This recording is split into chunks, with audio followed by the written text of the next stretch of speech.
అందరికీ నమస్కారం. మన ఈ ఛానల్కి స్వాగతం.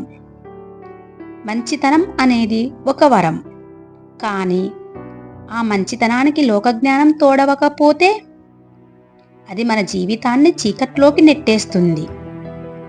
ఈరోజు మనం ఒక అత్తా కోడళ్ళ మధ్య జరిగిన ఒక అద్భుతమైన సంభాషణ గురించి తెలుసుకుందాం.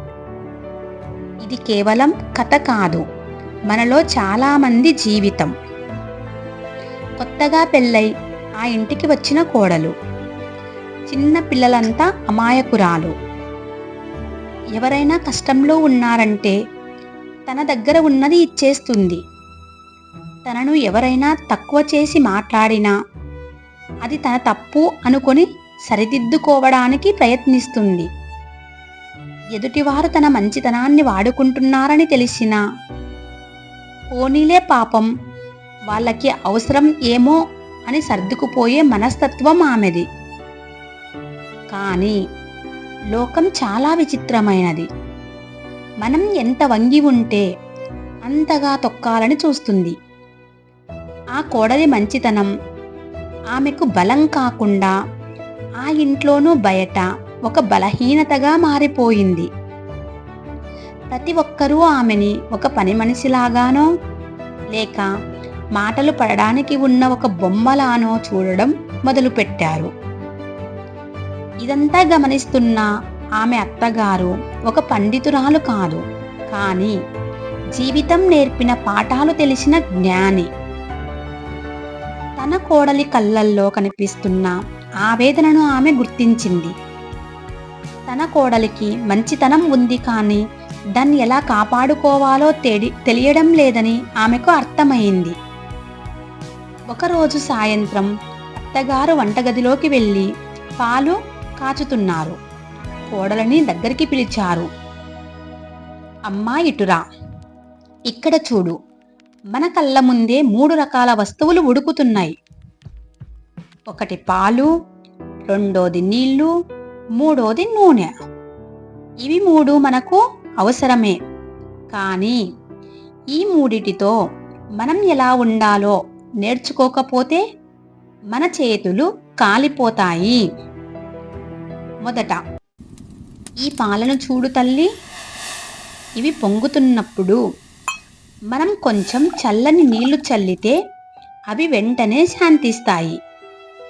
మన జీవితంలో కూడా కొంతమంది మంచి మనుషులు ఉంటారు. వాళ్ళు కోపంగా ఉన్నప్పుడు లేదా ఏదైనా బాధలో ఉన్నప్పుడు నువ్వు కొంచెం ప్రేమగా మాట్లాడితే వాళ్ళు వెంటనే చల్లబడతారు.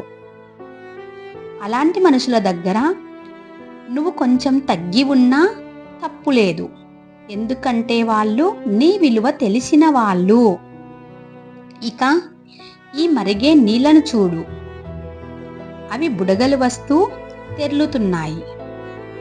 అవి నిన్ను ఏమీ చేయవు, కానీ వాటి వల్ల నీకు ఎలాంటి ఉపయోగం లేదు.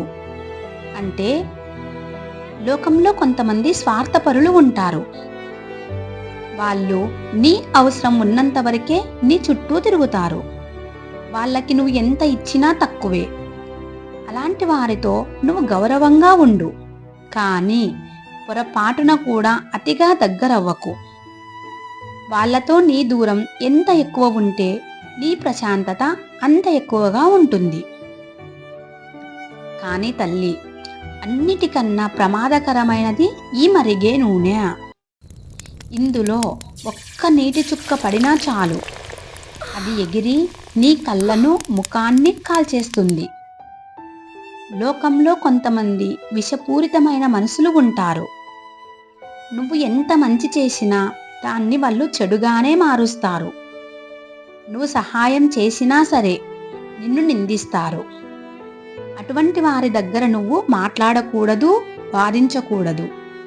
మౌనంగా దూరం ఉండటమే మంచిది. అదే నీకు నువ్వు ఇచ్చుకునే అతి పెద్ద బహుమతి.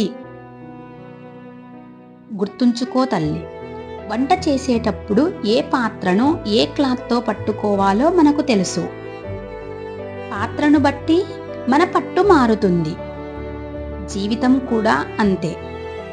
ఎవరికి ఎంత స్థానం ఇవ్వాలో, ఎవరికి ఎంత విలువ ఇవ్వాలో తెలుసుకోనంత వరకు నీ మంచితనం నీకు భారమే అవుతుంది. నువ్వు అందరినీ గౌరవించు, కానీ నీ ఆత్మగౌరవాన్ని ఎవరి పాదాల దగ్గర పెట్టకు. కాదు అని చెప్పడం నేర్చుకో. అది నిన్ను చెడ్డదానిగా చేయదు, నిన్ను బలవంతురాలిగా చేస్తుంది. కోడలి కళ్ళలో అప్పటి వరకు ఉన్న సందిగ్ధం పోయింది. ఒక స్పష్టత వచ్చింది. లోక జ్ఞానం అంటే ఎదుటి వారిని మోసం చేయడం కాదు, మనల్ని మనం కాపాడుకోవడం అని ఆమెకు అర్థమయ్యింది. మిత్రులారా, ఈ కథ కేవలం కోడలి గురించి కాదు, మనందరి గురించి. మంచితనం మన గుణం కావాలి. అది ఇతరులు మనల్ని వాడుకునే ఆయుధం కాకూడదు.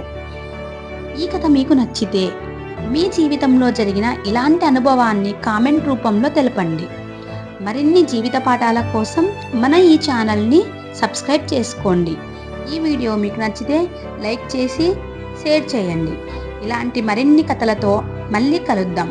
అంతవరకు సెలవు. ధన్యవాదాలు.